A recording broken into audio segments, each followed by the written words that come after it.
there, just wanted to give you a quick rundown about foam rolling or myofascial release.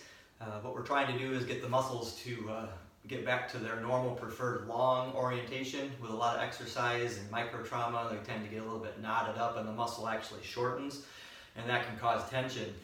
Big issue for cyclists is commonly around the outside of the knee or maybe even up in the hip. We hear about ITB syndrome. ITB is the iliotibial band. It's a really thick piece of connective tissue that goes between our knee and our hip. It's tightly adhered to the muscles below it. And I believe the muscles are gnarled up here in the hip. These glute muscles are maybe down here lower, by the knee, or even down in here. That's going to cause that muscles right there shortening, and that's going to put tension on the connective tissue. So remember this, the muscles are covered and it's tightly adhered with what we call fascia, and so it's not that there's any space there. So the muscle and fascia, I mean, they don't roll opposite, independent of each other. It's tightly adhered. So if the muscle's tight, then the connective tissue, the fascia, will be tight. So with myofascial release, what we're trying to do is get these knots to release and let the muscle go back to a long environment. And that's so long is supple, long is strong. So we use our friend here, the foam roller. I prefer this one. It's hollow, PVC pipes, and closed cell foam on the outside. It's got these little knobbies. I don't think they really do anything. I just like that it's stiff. I like that it's hollow so I can cram my socks and my kit in there and I can travel with it. So what we want to do with foam rolling is we want to identify these knots in the muscles, and then we also want to let the foam roller and gravity do the work. So I think the technique that we use is important, as we can actually cause ourselves more harm if we do this improperly. And so that I do think that's an important thing. We might read things about start at your ankles and work towards your body, or start your body and work away from the core. I don't think any of that matters. I think what matters is we use gravity and the foam roller to find these spots, and then we let them relax passively, and I'll show that here. So we're taking our foam roller here, so if I'm going to work on this muscle here, the calf, what I want to do is I want to make sure this calf muscle is nice and relaxed. I don't want it tense, because that's going to defeat the purpose. I want this muscle to be nice and loose, just like if we're going to get a massage, right? You want to lay there and relax as much as possible. So I'll take our foam roller and I'll put that under here. I like to start at my ankle and work up towards my knee. The important thing is that we go the full length of the muscles. So for here, I'll start at my ankle. I'm going to lift my hips up and put my weight on here. So I'm just resting. Just the weight of my leg is on the foam roller. So the weight's on my heel, on my hands, I'm lifting my hips up, and I'm engaging my core. So we can sneak in some core work here too. And then I'm just going to roll slowly up the muscle. Really slowly until I find a knot. And that's important, because if we move fast, probably won't feel much. Like, that wasn't so bad. But what we want to do is be just nice and slow.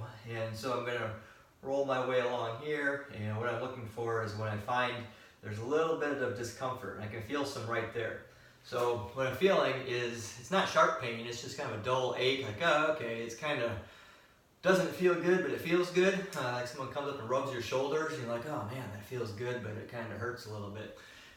So anyway, sharp pain is not good, but there should be some discomfort. And that's telling us there's a trigger point there and some muscle that needs to relax a little bit. So again, I moved real slowly in one direction. I found that spot, and there it is. I'm going to sit here.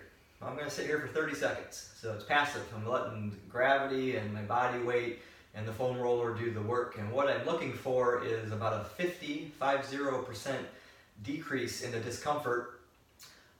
Or sometimes you'll just feel that muscle gives away. It's a pretty cool sensation. It's a little scary sometimes, but you say, it just relaxes. So what's happening? It's not, it's going, okay, I want to be here, and you're helping me get back to where I want to be. I think the other thing is, if I'm on this spot for 30 seconds and not much happens, then I'm going to move on, because it's saying that, okay, you've done a little good there. We can't do this all in one day. I'm going to come back the next day, and I know to work that area. And each day it's going to get a little bit better, and I don't want to work it too much at one time. So when I find a spot, I sit there for about 30 seconds max. I'm looking for a 50% decrease in discomfort. When I feel that, then I'll move on. Or if I feel that muscle just really relax and melt, then I'll move on. I think that's the next important point is I've moved up here, I found this spot, and maybe I've spent my 30 seconds or let things relax, and now I'm going to move a little bit. And I often find that just moving maybe a centimeter, just a little bit, and there's some more discomfort there. So we want to just move nice and slow, isolate each of those spots. So I'm going to do all of that all the way up to the back of my leg. So whether I'm using the inside or the outside or all these muscles that I want to work, I'm isolating those trigger points, those areas of discomfort, and I'm sitting there passively. Another thing I just want to touch on quickly is time. We're all busy. It's we hop off the bike, maybe we're running to a meeting or chasing kids, and this is one of the first things that tends to go. We're pretty good at riding our bikes, but maybe not so good at body care when we're busy, which is understandable. I think the problem points for cyclists, I mentioned it, typically are going to be below the knee, above the knee on the outside, in the knee on the inside, maybe in the calf back here, also up in the glutes. So a lot of attention gets put on this IT band. I believe the issues are more down here. So if I don't have much time and I can't go through my whole routine, I'm going to be sure to focus on the outside of my knee below it, above it up here. I'm going to hit this area here, and then really up in these hip and hip flexor area and the glutes, because those are typically the areas that get tight as we're pedaling our bike, and those muscles shorten and they can actually cause us some problems down the road. So I think if you haven't foam rolled in a while, you might find that the first time you do it takes about 30 minutes and is quite uncomfortable. If you're doing it frequently, daily, which I recommend, it'll probably take you 5 to 10 minutes max, and there's much less discomfort.